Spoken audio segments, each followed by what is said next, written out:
Olá, tudo bem? Seja bem-vindo ao nosso devocional. Estamos estudando Romanos e eu quero incentivar você a permanecer constante e perseverante. Foram 6 meses estudando Atos, do início ao fim, e agora nós adentramos em Romanos. E eu tenho convicção e certeza que no final dessa trajetória você já vai estar em um outro patamar espiritual. E o texto de hoje é Romanos capítulo 2, verso 1, e o tema desse devocional é o perigo de julgar os outros. Como é perigoso exercer qualquer tipo de julgamento sobre as pessoas. Romanos 2, verso 1 até o verso 4, o texto diz assim: portanto, você que julga os outros é indesculpável, pois está condenando a si mesmo naquilo que julga, visto que você que julga pratica as mesmas coisas. Sabemos que o juízo de Deus contra os que praticam tais coisas é conforme a verdade. Assim, quando você, um simples homem, os julga, mas pratica as mesmas coisas, pensa que escapará do juízo de Deus? Ou será que você despreza as riquezas da bondade de Deus, tolerância e paciência de Deus, não reconhecendo que a bondade de Deus o leva ao arrependimento? Existe uma tendência natural do ser humano de observar mais o erro do outro do que o seu próprio erro. Parece que a gente tem uma lupa de aumento para ver a vida do outro e nós temos um olhar míope para ver as nossas próprias vidas. Mas aqui em Romanos capítulo 2, Paulo, depois de escrever sobre a corrupção do coração humano em Romanos 1, vai trazer para a gente uma atenção diferente. Não são aqueles pecados escandalosos, não são aqueles que se consideram moralmente superiores, não. O alerta do capítulo 2 é algo reflexivo e ao mesmo tempo profundo, porque não basta você evitar determinados pecados.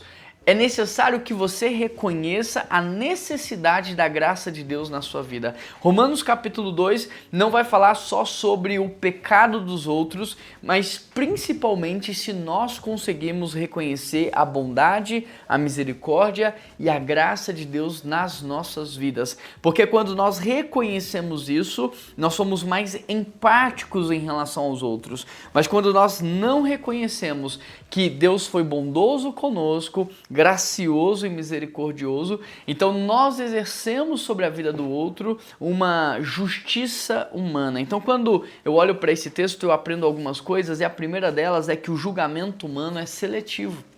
Você que julga os outros. Nós selecionamos quem nós vamos julgar. Julgar os outros é fácil. É fácil enxergar falhas naqueles que estão ao nosso redor. É fácil identificar pecados naqueles que estão ao nosso redor. Difícil é você ser honesto consigo mesmo.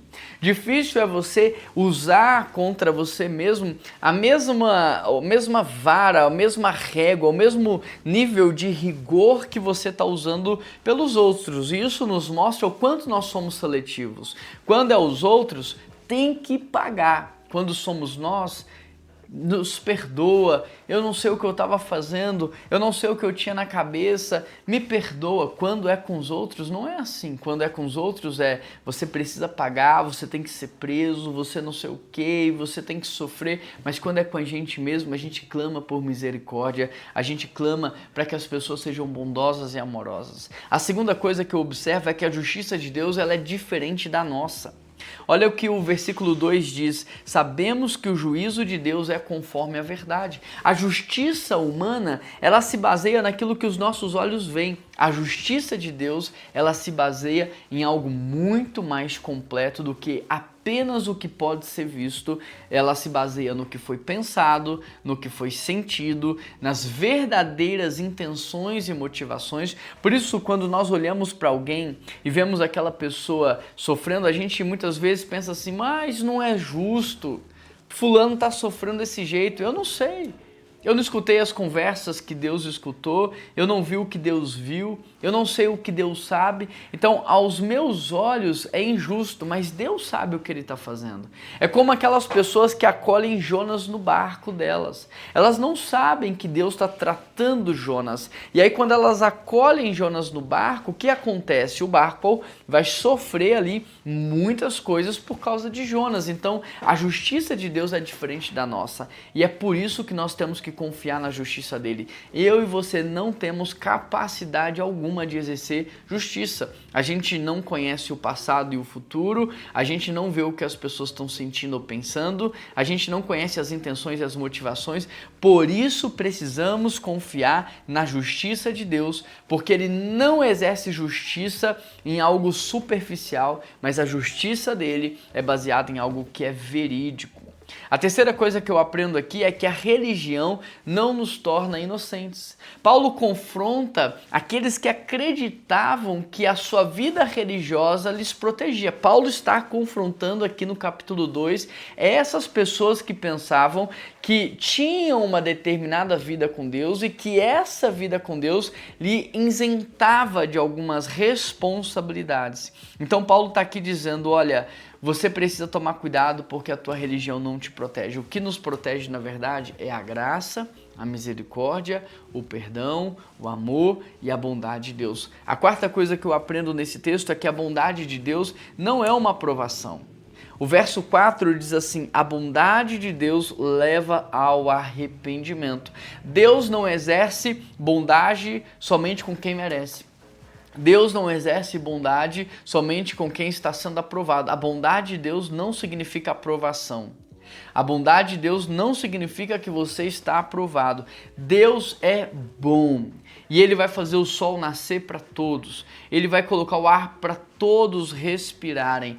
Todos terão um alimento para comer. A bondade de Deus vai ser expressa independente de quem somos e daquilo que nós fazemos. A quinta coisa que eu aprendo nesse texto é que o arrependimento é a melhor resposta à bondade de Deus. Deus demonstra bondade para que ela gere em nosso coração um constrangimento e um arrependimento. Se você usa a bondade de Deus para continuar vivendo a vida que você está vivendo, você está desprezando a bondade dele.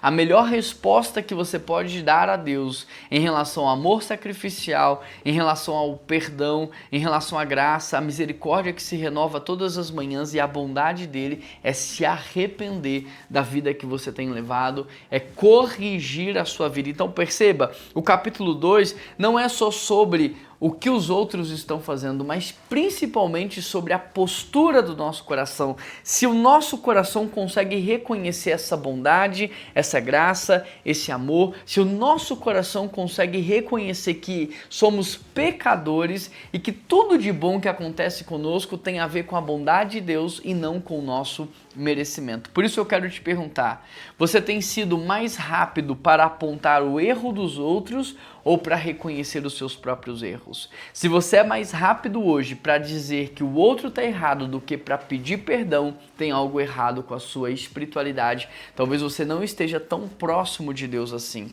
A segunda pergunta que eu quero te fazer é, existe alguma área da sua vida que hoje você está justificando e não se arrependendo? Existe alguma coisa que você está encontrando justificativas, mas não está encontrando o caminho do arrependimento, do quebrantamento? Terceiro, você tem confundido a paciência de Deus com a permissão dele? Porque não é porque a ira não veio que ela não virá.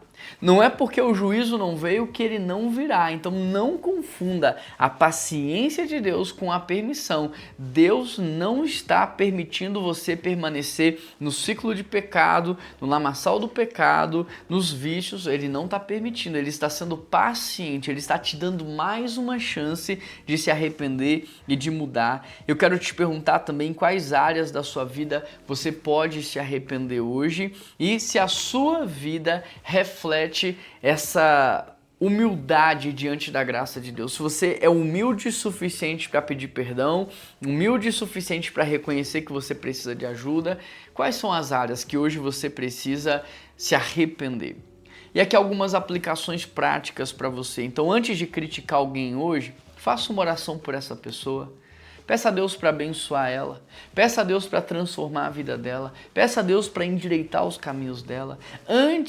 Segunda coisa, antes de apontar o erro de alguém, confesse os seus pecados para Deus, trate a sua vida com Ele, pratique a confissão e ore, confiando na bondade, na graça e na misericórdia e no amor incondicional do nosso Deus. E é nesse sentido que eu quero orar com você, para que Deus nos livre da soberba, para que Deus nos livre da vaidade, para que Deus nos livre do ego e para que Deus nos dê um coração humilde e quebrantado na presença dEle. Pai, nos ajuda, Senhor. Perdoa os nossos pecados, as nossas falhas. Ó Deus, nos ajude, Deus, a reconhecer os nossos próprios pecados. Ó Deus, o melhor que a gente pode fazer pelo outro não é apontar o pecado dele, é tratar os nossos pecados, porque a partir de uma vida quebrantada e arrependida, nós vamos demonstrar para as pessoas, inspirar as pessoas, motivar as pessoas a viver uma vida reta diante de Ti. Por isso, Pai, que sejamos lentos em apontar o pecado do outro, mas rápidos em confessar o nosso próprio pecado. Nos ajude, Senhor, para que tenhamos um coração manso, humilde, quebrantado. Nos ajude para que tenhamos, de fato, humildade para pedir perdão e perdoar e consertar as nossas vidas. Nos abençoa, Senhor, com a Tua graça, com a Tua misericórdia, com a Tua bondade, com o Teu amor. Em nome de Jesus que eu oro. Amém, amém e amém. Se você ainda não se inscreveu, se inscreva nesse canal, que agora clica em se inscrever e vai ter uma opção de você ativar as notificações. Isso é muito importante. Deixe o seu like, o seu comentário aqui, potencializa essa mensagem para que ela alcance muitas vidas e compartilhe com quem você sabe que precisa receber uma palavra de Deus no dia de hoje. Um grande abraço, você é o missionário da internet e eu te vejo aqui amanhã.